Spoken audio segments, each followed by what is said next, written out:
Hello students, आज हम लोग एक बहुत ही महत्वपूर्ण टॉपिक, बहुत ही इम्पोर्टेंट टॉपिक को पढ़ेंगे। इलेक्ट्रिक फील्ड्स और इसका डेरिवेशन सीखेंगे। तो आइए शुरू करते हैं। Electric fields and it's derivation. Electric field and it's derivation. बात आ रही यहाँ फील्ड। फील्ड मतलब क्षेत्र। क्या होता है इसको जानेंगे, लेकिन आप लोग जान लें कि ये डेरिवेशंस कई बार एग्जाम में पूछे जा चुके हैं, आगे भी पूछे जा सकते हैं। तो ये बहुत ही इम्पोर्टेंट एक टॉपिक है, इसको सीखें। फील्ड का मतलब क्या होता है? क्षेत्र। किसका? इलेक्ट्रिक का। ठीक, इलेक्ट्रिक फील्ड यानी किसी इलेक्ट्रिक चार्ज का क्षेत्र कितना बनता है।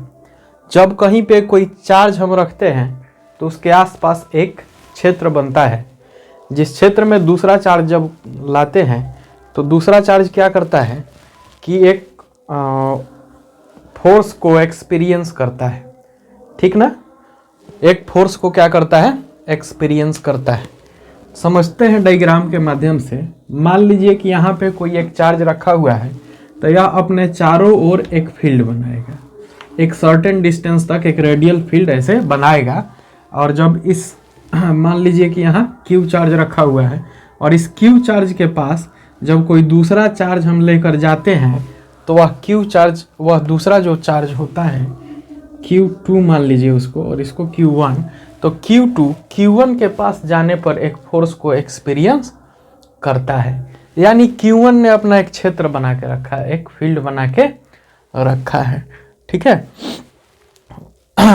तो इस फील्ड में Q2 जो फोर्स एक्सपीरियंस करता है, क्यों करता है?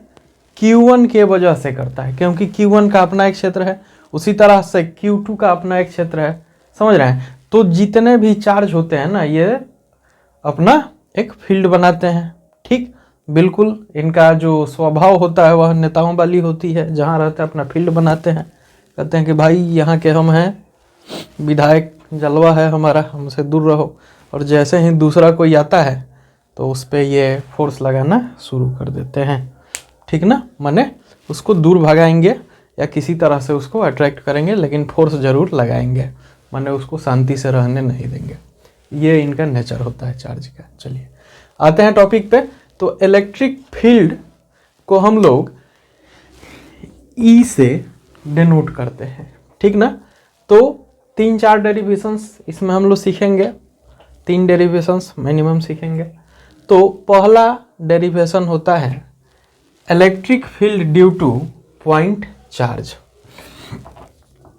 Electric field due to point charge.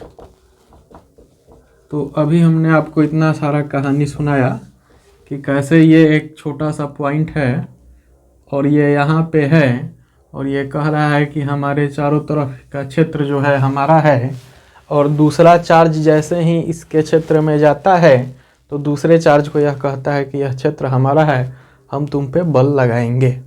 तो इसके वजह से जो फील्ड उत्पन्न हो रही है उसको कैसे डिफाइन करेंगे और कैसे डिराइव करेंगे, इसी को सीखना है। तो आइए समझते हैं। इसका डिफिनीशन होता है कि per unit electric field is force per unit charge experienced in particular area. मतलब इस एरिया में या इस फील्ड में या किसी चार्ज के पास जो दूसरा पॉइंट चार्ज ले जाएंगे या टेस्ट चार्ज ले जाएंगे, जो कि यूनिट चार्ज होता है। एक टेस्ट चार्ज का कॉन्सेप्ट होता है, आपको पता होना चाहिए। टेस्ट चार्ज एक पॉजिटिव यूनिट चार्ज को कहते हैं। तो जब किसी फील्ड में कोई टेस्ट चार्ज ले जाते हैं तो वह टेस्ट चार्ज उस फील्ड में क्या करता है? फोर्स एक्सपीरियंस करता है। तो कितना फोर्स एक्सपीरियंस करता है? पर यूनिट टेस्ट चार्ज कितना फोर्स एक्सपीरियंस करता है, इसी को कहते हैं इस क्यू का इलेक्ट्रिक फील्ड। माने इस फील्ड की इंटेंसिटी या इस फील्ड की स्ट्रेंथ क्या है, तो इस फील्ड की इंटेंसिटी या स्ट्रेंथ होगी E is equal to force experienced by test charge, experience per unit force experience by test charge near है चार्ज, पॉइंट चार्ज और नियर है चार्ज।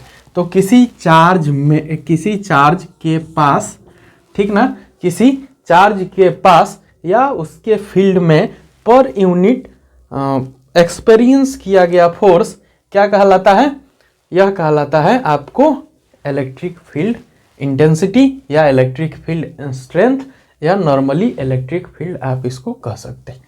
ठीक, अब बात आती है फोर्स की। तो जैसे आपने कूलॉम लॉ में पढ़ा कि ये फोर्स क्या होता है, 1/4 pi epsilon naught Q1 Q2 by R square. अब समझिए जरा, यहाँ पे ये Q1 यहाँ पे रखा हुआ है और ये Q2 यहाँ पे है। मान लीजिए इसका बहुत बड़ा फील्ड है, ठीक ना, बहुत बड़ा इसका फील्ड है। तो Q1 से Q2 की ये जो डिस्टेंस है यह R है। कितनी है? R है।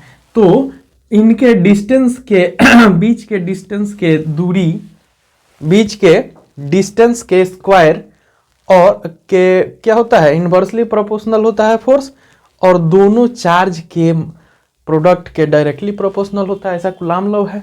तो 1/4 pi epsilon naught Q1 Q2 by R square ऐसा होता है। अच्छा, ये एक कांस्टेंट है, इसको हम K मान सकते हैं। तो F इज इक्वल टू क्या होता है, K Q1 Q2 upon are square. Force की जगह, इस इक्वेशन में फोर्स की जगह हम लोग ये ले सकते हैं। और जैसे ही Q1 Q2 की बात आती है तो देखिएगा टेस्ट चार्ज, यहाँ पे ये जो Q2 लिए हैं ये एक टेस्ट चार्ज है, तो Q0 उसको ले लेंगे। तो यह क्या हो जाएगा, E is equal to F की जगह क्या ले लेंगे, Q1 Q0 पहला चार्ज, K इंटू पहला चार्ज Q1 इंटू दूसरा charge test charge Q0 upon are square, F की जगह ले लिया हमने, इंटू 1/Q0, यहाँ से आ जाएगा 1/Q0, ये देखिए कैंसिल कर देगा, क्या आया, E is equal to K into Q1 by R square. अब मान लीजिए इस Q1 को हम Q ही मान लें डेनोटेशन के लिए, या इसको पॉइंट P मान लें जिस पर Q चार्ज हो, तो हमारा सिंपल सा जो फॉर्मूला आ जाएगा K into Q upon are square, और K को रिप्लेस कर दें तो 1/4 pi epsilon naught Q upon are square. ये होता है पॉइंट चार्ज के लिए। ठीक है, ये किसके लिए होता है, पॉइंट चार्ज के लिए। अब मान लीजिए कि एक पॉइंट चार्ज यहाँ पे P पे रखा हुआ है और कोई एक चार्ज यहाँ पे है, टेस्ट चार्ज Q1 यहाँ पे है, Q2 यहाँ पे है, Q2 यहाँ पे है, Q3 यहाँ पे है। इनका नेचर क्या है, किसी का पॉजिटिव है किसी का निगेटिव है, इस पे डिपेंड करेगा इलेक्ट्रिक फील्ड। इलेक्ट्रिक फील्ड हमेशा आउटवर्ड फ्रॉम पॉजिटिव चार्ज से बाहर की ओर जाएगा और निगेटिव चार्ज में अंदर की इनवर्ड होगा। ठीक ना, इसको याद रखना है। तो Q1 Q2 Q3 इन सब के चलते इस पर जो फील्ड होगा उसे multiple field, electric field due to point charge और electric field due to multiple charge, इसको हम लोग दूसरा कॉन्सेप्ट आएगा। तो मल्टीपल चार्ज में कुछ नहीं करना है, वेक्टर सम निकाल लेना है सबका कि इस P पॉइंट पे जहाँ पे Q चार्ज है उस Q चार्ज पे, यानी E नेट ऑन P क्या हो जाएगा, E यानी electric field on P due to 1, ठीक ना, due to charge 1 plus electric field on P due to charge 2, इसके वजह से। फिर इसी तरह electric field on P due to 3, electric field on P due to n। तो जितने भी चार्ज होंगे सबका इलेक्ट्रिक फील्ड अलग अलग निकाल के, और उनको अगर हम वेक्टर सम निकाल लें, उनका योगफल निकाल लें, सम निकाल लें, तो क्या आ जाएगा, Q पर टोटल चार्ज या नेट चार्ज आ जाएगा। तो ये तो हुआ पॉइंट चार्जेस की बात। अब आइए चलते हैं इस कॉन्सेप्ट में आगे, और इस कॉन्सेप्ट में आगे जानना है हमको डाइपोल। क्या? Dipole, dipole, di di di di means क्या होता है जी? दो। ठीक है, याद रखिएगा, electric field due to dipole. और डाइपोल में दो डेरिवेशंस हम करेंगे, दोनों ही बहुत इंपॉर्टेंट डेरिवेशंस हैं, हमेशा याद रखिएगा। तो चलिए सबसे पहले आपको हम एक डाइपोल बना के दिखा रहे हैं, ठीक है ना। डाइपोल कैसा होता है? मान लीजिए कि एक पॉजिटिव चार्ज यहाँ रखा हुआ है और एक निगेटिव चार्ज उसके नियर में, बट उससे थोड़ा सा डिस्टेंस मेंटेन करते हुए रखा हुआ है। तो ये बन गया एक इलेक्ट्रिक डाइपोल जिसमें दो पोल हैं। नेचर में चार्ज कितने तरह के? दो तरह के, और दोनों तरह के सेम चार्ज अगर रखे जाएं तो डाइपोल बन जाता है। मतलब Q पर जितना चार्ज जितना अमाउंट में है, माइनस Q पर भी उतना ही अमाउंट में है। ठीक, तो इसके ये एक एक्सेस है, मान लीजिए कि ये एक एक्सिस है और इस एक्सिस पे कोई पॉइंट यहाँ पे है, कोई पॉइंट यहाँ पे है, ये A है, ये B है और ये P है। तो P पे हमें पता करना है कि इलेक्ट्रिक फील्ड की इंटेंसिटी कितनी होगी, ठीक ना। इलेक्ट्रिक फील्ड की इंटेंसिटी कितनी होगी? एग्जाम में आपको पता कैसे पूछा जा सकता है आपसे कि define the electric field intensity on axis of dipole. तो electric field due to dipole, अच्छा, एक तो एक्सिस पे निकालेंगे और एक इसके इक्वेटोरियल पॉइंट पे निकालेंगे। लेकिन उसको निकालने से पहले हम लोग जानेंगे एक और क्वांटिटी जिसे हम डाइपोल मोमेंट कहते हैं, ठीक ना। तो जब भी कोई डाइपोल बनता है तो उनका एक डाइपोल मोमेंट बनता है, एक फिजिकल कैरेक्टर बनता है जिसे हम डाइपोल मोमेंट P कहते हैं, जो कि एक वेक्टर होता है। तो P इज इक्वल टू 2, और मान के चलिए कि इनका जो सेंटर है यहाँ पे ये C सेंटर है और A से C की दूरी A और फिर ये A और टोटल डिस्टेंस 2A। तो मान लीजिए कि 2A डिस्टेंस पे दो सेम चार्ज रखे हुए हैं, तो दो सेम अमाउंट के बट अपोजिट चार्ज रखे हुए हैं, तो बन गया डाइपोल। तो P dipole moment is equal to क्या होता है? P is equal to 2AQ। 2A difference distance between the poles and Q is the amount of charge, और पॉजिटिव चार्ज, यहाँ पॉजिटिव चार्ज जो होगा। और इसकी डायरेक्शन क्या होगी? इसकी डायरेक्शन हमेशा, डाइपोल मोमेंट की डायरेक्शन क्या होती है?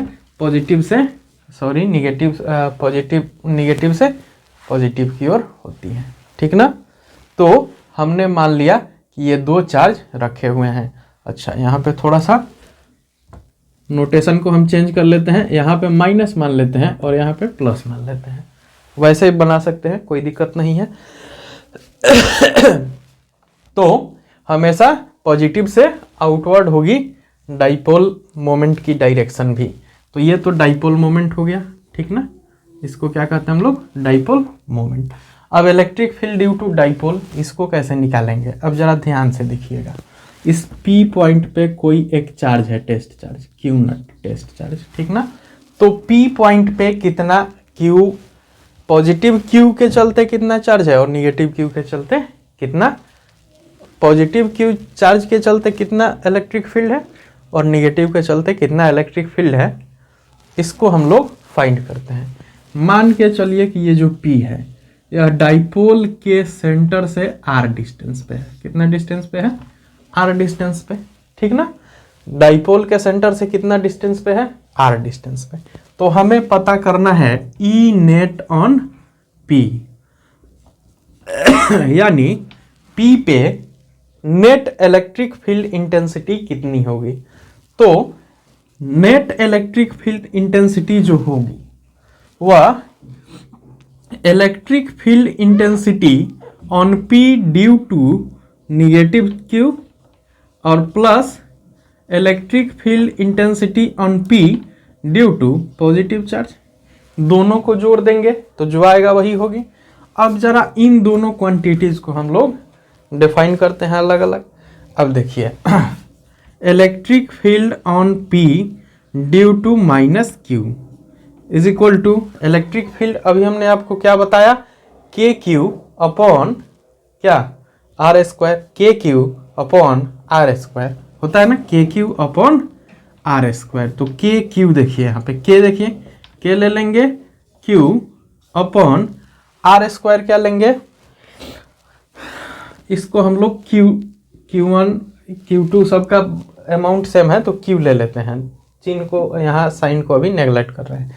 तो K Q upon are square, K Q upon are square, R कितना है माने डिस्टेंस।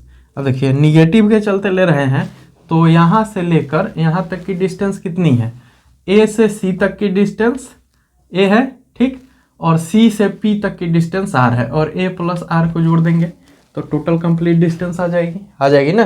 तो के क्यू अपॉन आर यानी डिस्टेंस, तो डिस्टेंस आर प्लस ए का होल स्क्वायर ठीक। Again electric field on P due to positive charge, और second charge यह कितना हो जाएगा, K Q upon K Q upon, देखिएगा इसके चलते यहाँ पे कितना चार्ज, तो इस डिस्टेंस को हम लोग क्या लिख सकते हैं, B से P तक की डिस्टेंस को हम लोग क्या लिख सकते हैं, B से P तक के डिस्टेंस को हम लोग लिख सकते हैं कि PC minus PC minus BC ठीक ना। तो PC क्या है देखिएगा, P से लेकर C तक की डिस्टेंस R और माइनस BC क्या है A, R माइनस A लिख सकते हैं। तो KQ upon R minus A का होल स्क्वायर।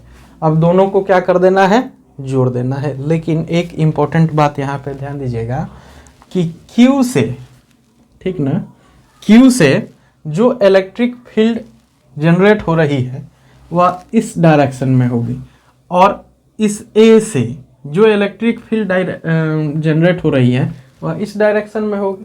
तो दोनों इलेक्ट्रिक फील्ड सेम लाइन में है, और दोनों का डायरेक्शन क्या है, दोनों का डायरेक्शन अलग अलग है। ध्यान दीजिए दोनों का डायरेक्शन क्या है, दोनों का डायरेक्शन अलग अलग है। तो एक ही लाइन पे अलग अलग डायरेक्शन के दो वेक्टर्स हैं, तो एक में से दूसरे को घटा लेंगे।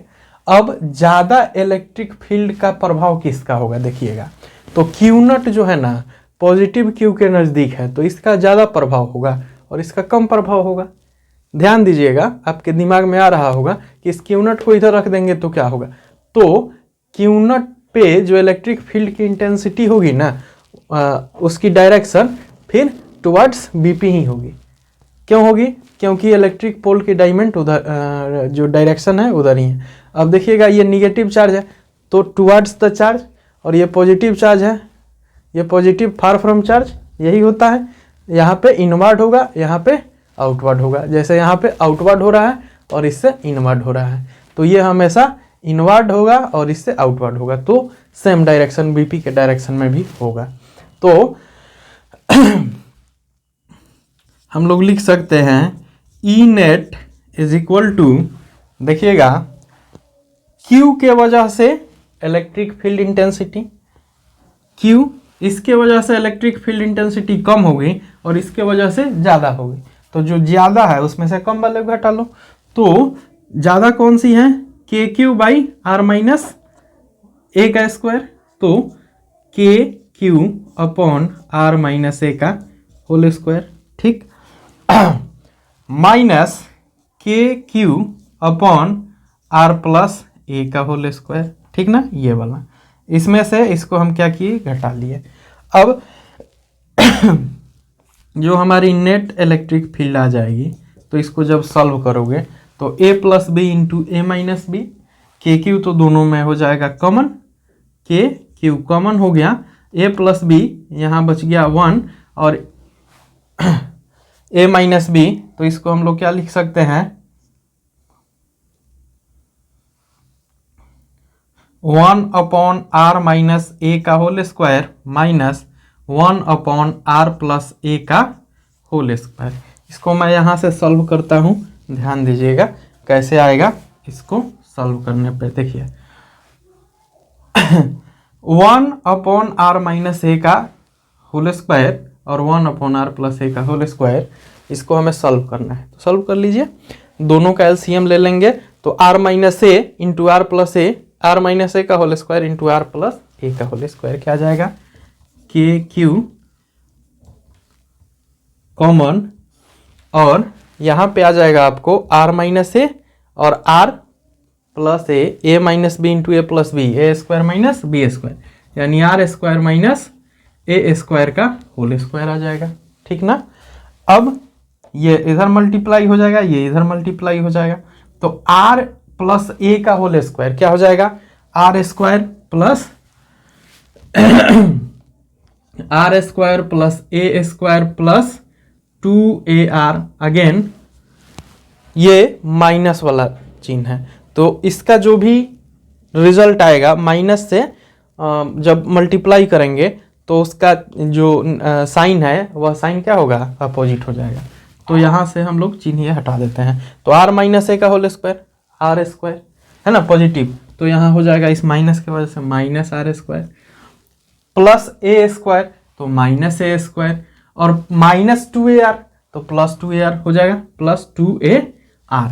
अब देखिएगा r square a square minus r square minus A square, यहाँ क्या बचा 2ar और यहाँ 2ar, तो हमारे पास बच गया 2k into 4ar upon are square minus A square का होल स्क्वायर। अब देखिएगा ए आर हमको Q का वैल्यू यहाँ से रिप्लेस करना है, Q को हटा देना है, तो Q को अगर हम हटा दें तो क्या होगा, देखिएगा यहाँ पे Q के जगह हम लोग लिख सकते हैं P/2a लिख सकते हैं ना, P/2a, यहाँ से देखिएगा तो K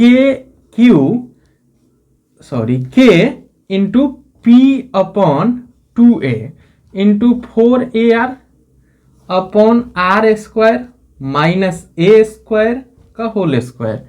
अब देखिए a और 2 इंटू 2 ये कट गया, तो क्या आ गया K 2PR upon are square minus A square का होल स्क्वायर। ठीक ना, डाइपोल के चलते ये हमारा क्या आ गया, हमारे पास ये इसका जो फाइनल वैल्यू आया हम लिख रहे हैं यहाँ पे, इसको मिटा देते हैं, इसको मिटा के हम लिख रहे हैं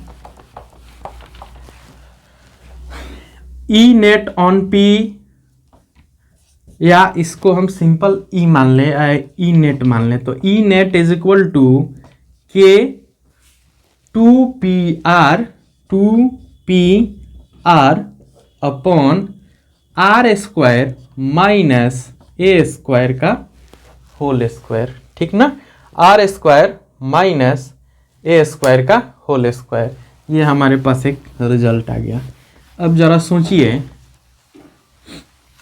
कि जो ए होगा, कंडीशन क्या बनेगी यहाँ पे, जो ए होगा यानी डिस्टेंस ऑफ चार्जेस वह छोटा होगा और आर बड़ा होगा, यानी आर इज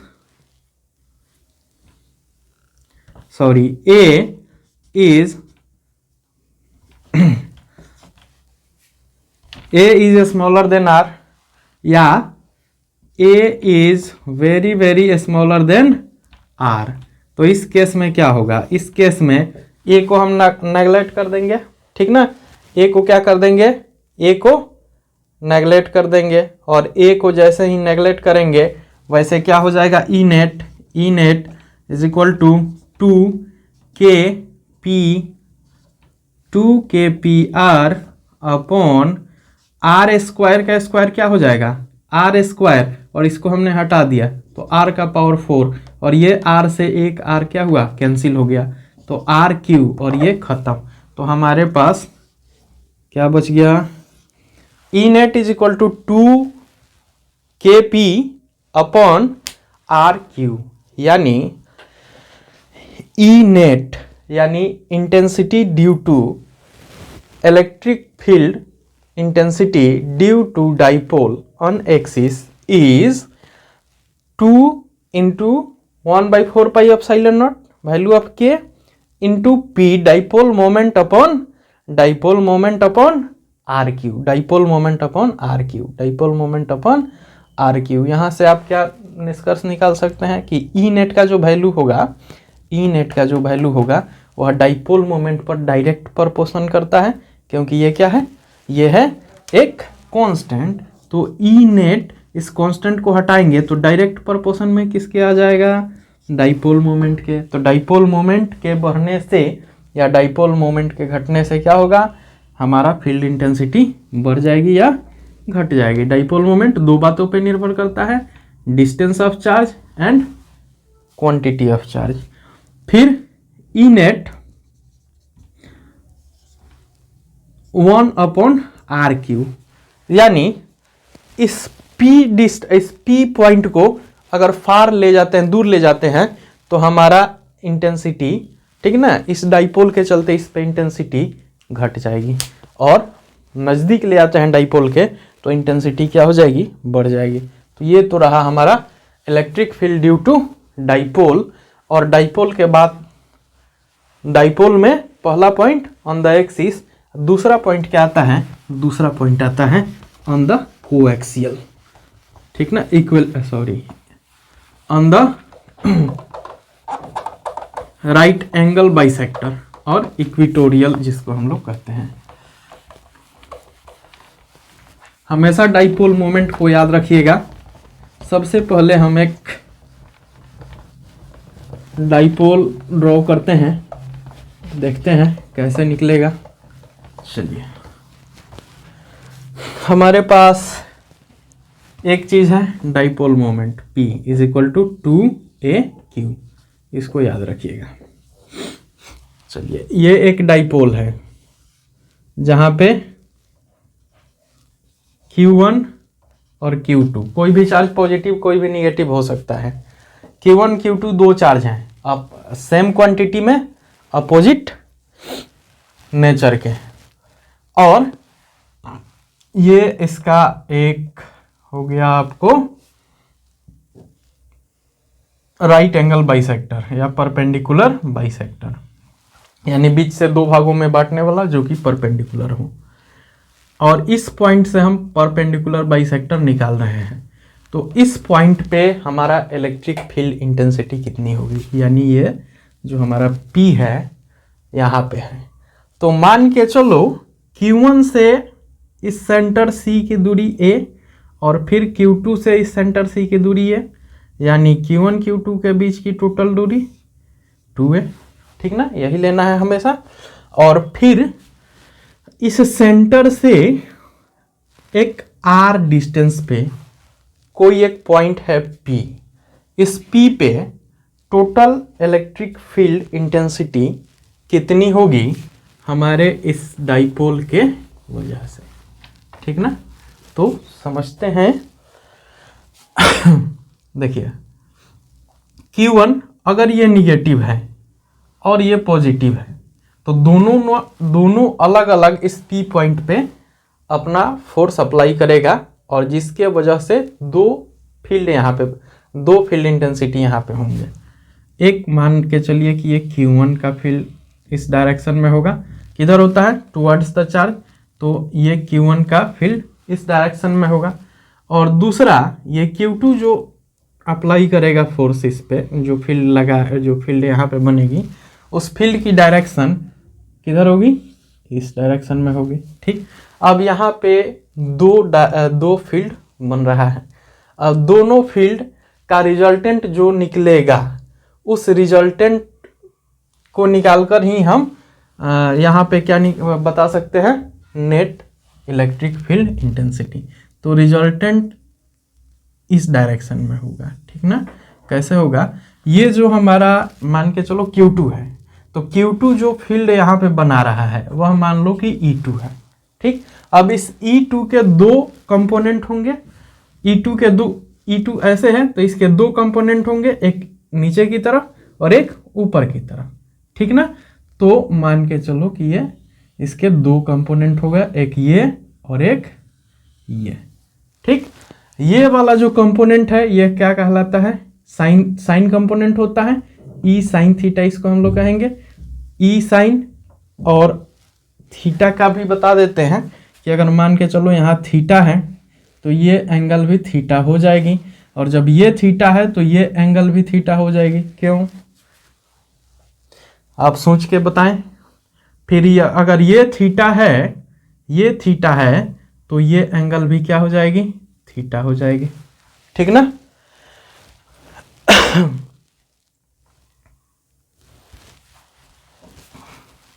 तो हमारे पास ये एक ई साइन थीटा कंपोनेंट हो गया, E2 का ई साइन थीटा हो गया, और एक इधर ई कोस थीटा हो गया। अगेन इसके लिए यहाँ पे ये जो फील्ड बन रहा है, ये फील्ड, इसको मान लो E1 है, तो E1 ऐसे है, इसके भी दो कंपोनेंट है, एक ये वाला और एक ये वाला। तो ये वाला जो कंपोनेंट है ये कॉस कंपोनेंट कहलाता है, और ये वाला कंपोनेंट क्या कहलाता है, साइन कंपोनेंट। तो एक बार जरा हम लोग देखेंगे कि यहाँ E1 कितना होगा, पहले निकालिए E1 कितना होगा। E1 is equal to electric field क्या होता है, के क्यू अपॉन आर स्क्वायर। तो K Q upon are square, r माने डिस्टेंस। तो डिस्टेंस इससे होगा और डिस्टेंस ये होगा, ठीक ना। डिस्टेंस ये मान लो कि ये एल है और ये भी एल है, तो के क्यू अपॉन आर की जगह हमें क्या लेना है, एल स्क्वायर, क्योंकि यहाँ डिस्टेंस एल हो रहा है।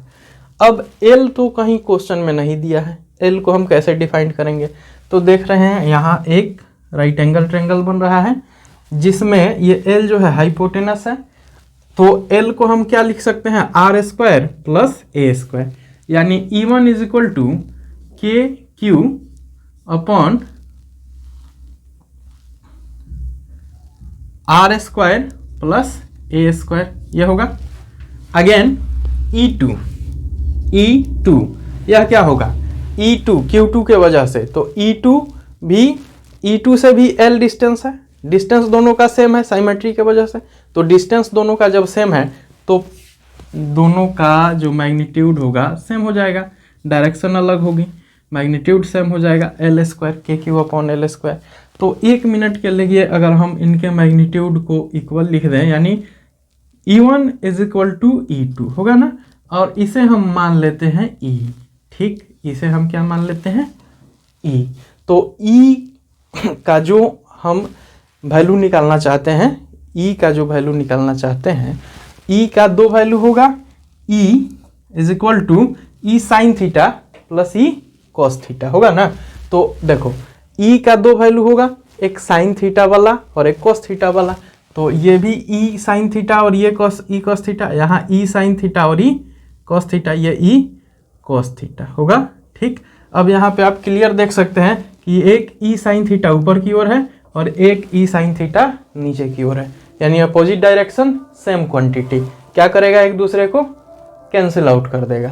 अब बचा क्या, ये देखिए जो वाइड वाला एंगल है ये एक दूसरे को कैंसिल आउट कर रहा है, और ये जो बीच वाला भाग बच रहा है ये दोनों आपस में ऐड हो रहा है, यानी E cos theta into E cos theta ये वाला और ये E cos थीटा, तो ये दोनों फील्ड क्या हो रहा है, आपस में ऐड हो रहा है। तो ऐड हो रहा है तो E नेट क्या होगा बताएंगे। E नेट हो जाएगा आपको, E net is equal to 2 into E cos theta या E cos theta plus E cos theta, इसको हम लोग क्या लिख लें, 2 इंटू E cos थीटा, ठीक। अब E का वैल्यू कितना, E का वैल्यू आ गया आपको 2 इंटू E का वैल्यू रख लीजिए यहाँ से, K Q upon are plus are square plus A square, ठीक ना, आर स्क्वायर प्लस ए स्क्वायर। ये क्या आ गया हमारा, ये हमारा आ गया E का वैल्यू। अब E के बाद किसका वैल्यू रख लेना है, E के बाद रख लेना है cos थीटा का वैल्यू। cos थीटा का वैल्यू क्या होता है, cos theta base upon hypotenuse, base upon hypotenuse, तो बेस कितना A अपॉन हाइपोटेनस, हाइपोटेनस कितना L, L तो लेना नहीं है, एल का वैल्यू क्या ले सकते हैं हम लोग, एल का वैल्यू हम लोग ले सकते हैं a square plus are square का स्क्वायर रूट, यहाँ ले सकते हैं हम लोग under root a square plus are square. ठीक है, देखिए a square plus are square. अच्छा, अंडर रूट को एक और तरीका से हम लिख सकते हैं क्या, पाइथागोरस जो थ्योरम है उससे ये आ गया, अंडर रूट को 1/2 भी पावर लिख सकते हैं। अब देखिए ये 1 है, अब इसको हम लोग सॉल्व करें, 2k3a upon are square plus A square का पावर 3/2, ठीक ना, का पावर 3/2। अब यहाँ से एक बार फिर हम वही काम करेंगे कि q को रिमूव कर देंगे, q को हटा देंगे, रिप्लेस कर देंगे यहाँ से। तो q का वैल्यू p/2a होता है, तो इसको हम लोग क्या लिख सकते हैं, 2ka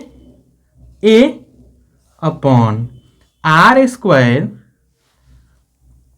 प्लस ए स्क्वायर का 3/2 इंटू क्यू, तो क्यू की जगह क्या लेंगे हम, p/2a यानी p/2a। देखिए 2a कैंसिल हो गया, हमारे पास रिजल्ट आया, इसका लिखते हैं 2a से 2a कैंसिल हो गया, k और यहाँ p यानी kp upon are square plus A square का 3/2।